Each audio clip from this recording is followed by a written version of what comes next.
আল্লাহ পাক বলেছেন উদখুলু ফিস সিলমি কাফা, ইসলামের মধ্যে পরিপূর্ণভাবে প্রবেশ করো।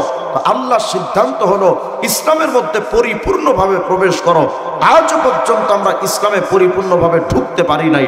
হয়তো আমরা টুপির ইসলামে ঢুকেছি, হয়তো আমরা দাড়ির ইসলামে ঢুকেছি, হয়তো আমরা পাঞ্জাবির ইসলামে ঢুকেছি, হয়তো নামাজ রোজা হজ যাকাতের ইসলামে ঢুকেছি, কিন্তু চোর চুরি করলে তার হাত কাটতে হবে রাষ্ট্রীয়ভাবে, ওটাও তো একটা ইসলাম। জেনাকার জেনা করলে রাষ্ট্রীয়ভাবে তার শাস্তির ফয়সালা আছে, ওটাও তো একটা ইসলাম। ডাকাত ডাকাতি করলে রাষ্ট্রীয়ভাবে তার শাস্তির বিধান আছে, ওটাও তো একটা ইসলাম। আজ পর্যন্ত আমরা রাষ্ট্রীয়ভাবে ইসলাম পালন করতে পারি নাই, তাহলে ব্যক্তি জীবনের ইসলাম মেনেছি, রাষ্ট্রীয় জীবনের ইসলাম আজও মানতে পারলাম না। তার অর্থ দাঁড়ালো আজও পর্যন্ত আমরা পরিপূর্ণভাবে মুসলমান হতে পারি নাই। শ্রেষ্ঠত্ব পাওয়ার জন্য তো শ্রেষ্ঠ আমল দরকার, কিন্তু আপনার আমার তো শ্রেষ্ঠ আমল নাই। অথচ আগের যুগের নবী যে সমস্ত উম্মতরা এসেছিলেন, এমনও উম্মত গেছেন যে টানা 1000 বছর তারা তাহাজ্জুদের নামাজ পড়েছেন, কোনোদিন মিস করেন। এমনও উম্মত ছিলেন যে টানা 1000 বছর রোজা রেখেছেন, কোনোদিন মিস করেন। কারণ তারা বেঁচেই থাকতেন 1200 বছর 1500 বছর। ওই উম্মতের তুলনায় আপনার আমার তো আমলই নেই। তারা করেছেন 1000 বছর টানা ইবাদত, আর আপনি আমি বেঁচেই থাকবো 60-70 বছর সামথিং। এই সময়টুকুও তো আমল করি না, বরং তাদের আমল এত বেশি। আমাদের এই উম্মতের মধ্যে এমনও মানুষ পাওয়া যাবে যে বেঁচে ছিল 60 বছর, কিন্তু এই 60 বছর আমল নাই, বরং 55 বছর শুধু আকিজ বিড়িট আছে, ঠিক না? তো তাদের তুলনায় তো আমাদের আমলের ঝুড়ি একেবারেই শূন্য, কিচ্ছু নাই। কিন্তু এতটা সত্ত্বেও আল্লাহ পাক যাদের আমল এত বেশি তাদেরকে শ্রেষ্ঠত্ব দিলেন না, আমাদেরকে আল্লাহ বললেন তোমরাই সেরা। সুবহানাল্লাহ বলেন। কি কারণ? এর মধ্যে তো অনেক কারণ আছে। আমার যে বিষয়টা নেওয়ার, আমি সেই বিষয়টাই শুধু বলছি।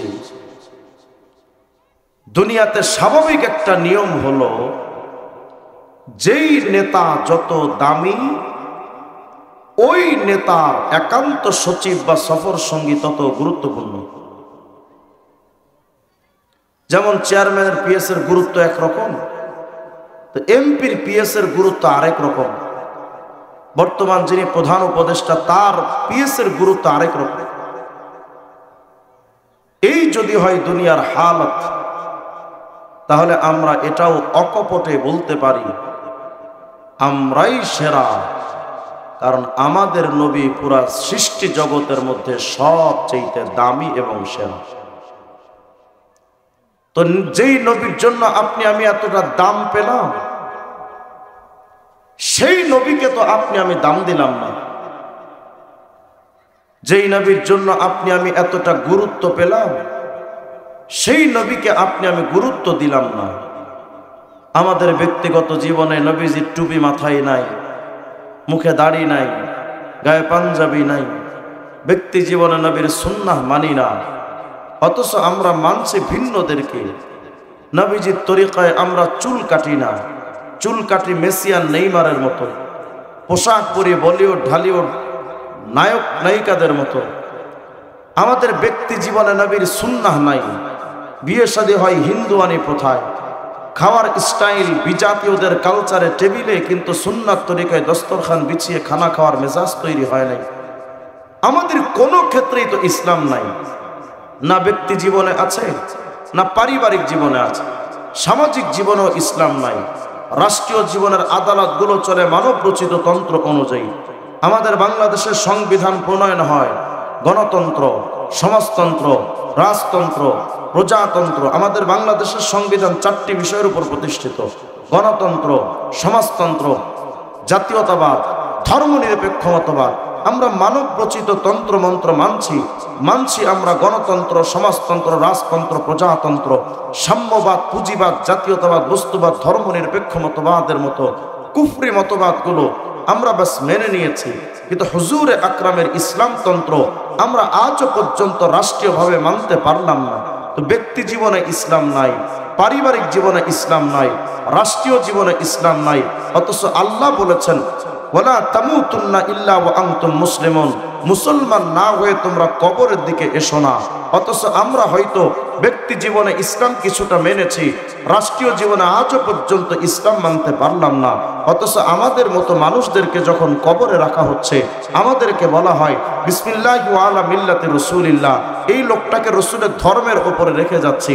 অথচ এই জালেম না জীবনে নবীজি ধর্মের কোনো আইন মেনেছে, ব্যক্তি জীবনে নবী মানে নাই, পারিবারিক জীবনে নবী মানে নাই, সামাজিক জীবনে নবী মানে নাই, রাষ্ট্রীয় জীবনে নবী মানে নাই, এরপরও তাকে কবরে রাখার সময় বলা হচ্ছে একে রসুলের ধর্মের উপরে কবরে রেখে যাচ্ছে। আল্লাহর সাথে এর চাইতে বড় ধোঁকাবাজি আর প্রতারণা আর কিচ্ছু হতে পারে না। আমরা হুজুরে আকরামকে মানি নাই, অথচ আল্লাহ পাক বলেছেন উদখুলু ফিস সিলমি কাফা, ইসলামের মধ্যে পরিপূর্ণভাবে প্রবেশ করো। আল্লাহর সিদ্ধান্ত হলো ইসলামের মধ্যে পরিপূর্ণভাবে প্রবেশ করো। আজ পর্যন্ত আমরা ইসলামে পরিপূর্ণভাবে ঢুকতে পারি নাই। হয়তো আমরা টুপির ইসলামে ঢুকেছি, হয়তো আমরা দাড়ির ইসলামে ঢুকেছি, হয়তো আমরা পাঞ্জাবির ইসলামে ঢুকেছি, হয়তো নামাজ রোজা হজ যাকাতের ইসলামে ঢুকেছি, কিন্তু চোর চুরি করলে তার হাত কাটতে হবে রাষ্ট্রীয়ভাবে, ওটাও তো একটা ইসলাম। জেনাকার জেনা করলে রাষ্ট্রীয়ভাবে তার শাস্তির ফয়সালা আছে, ওটাও তো একটা ইসলাম। ডাকাত ডাকাতি করলে রাষ্ট্রীয়ভাবে তার শাস্তির বিধান আছে, ওটাও তো একটা ইসলাম। আজ পর্যন্ত আমরা রাষ্ট্রীয়ভাবে ইসলাম পালন করতে পারি নাই, তাহলে ব্যক্তি জীবনের ইসলাম মেনেছি, রাষ্ট্রীয় জীবনের ইসলাম আজও মানতে পারলাম না। তার অর্থ দাঁড়ালো আজও পর্যন্ত আমরা পরিপূর্ণভাবে মুসলমান হতে পারি নাই। হ্যাঁ, হয়তো আপনি বলবেন যে হুজুর এগুলো তো সরকারদের কাজ, ওগুলো তো আমাদের কাজ না। তা আপনি যাকে সরকার হিসেবে যাকে প্রতিষ্ঠিত করার জন্য ভোট দেন, সে তো কোনোদিন ইসলামতন্ত্র প্রতিষ্ঠার রাজনীতির কথা বলে নাই। সে তো বলেছে আপনাকে গণতন্ত্র প্রতিষ্ঠা করব, অথচ এই গণতন্ত্র কাফের বেঈমানদের তৈরি। তারা বলেছে সমাজতন্ত্র প্রতিষ্ঠা করব, সমাজতন্ত্র তো রাশিয়ার লেনিনদের তৈরি, কাফের বেঈমানদের তৈরি। তারা বলছে জাতীয়তাবাদ প্রতিষ্ঠা করব, জাতীয়তাবাদও তো কাফের বেঈমানদের তৈরি। ইসলামতন্ত্র প্রতিষ্ঠার কথা তো তারা বলেনি, অথচ আপনি আমি ভোট দিচ্ছি তাকে।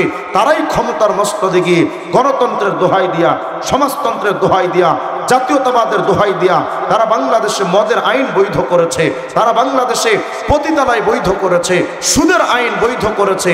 এরপরও আপনি তৃপ্তির ঢেকুর তুলছেন যে আমি মরার পরে তো আমি ডাইরেক্ট জান্নাত। এত সোজা নয় জান্নাত, ফিরিস্তারা ধরবে আর জুতা দিয়ে পিটাবে। এত সোজা নয় জান্নাত। যুয়্যিনাতিল জান্নাতু বিল মাকারিহ, জান্নাতকে সাজানো হয়েছে অপছন্দনীয় কষ্টকর জিনিস দিয়ে। জান্নাতে যাওয়া তো এত সহজ নয়।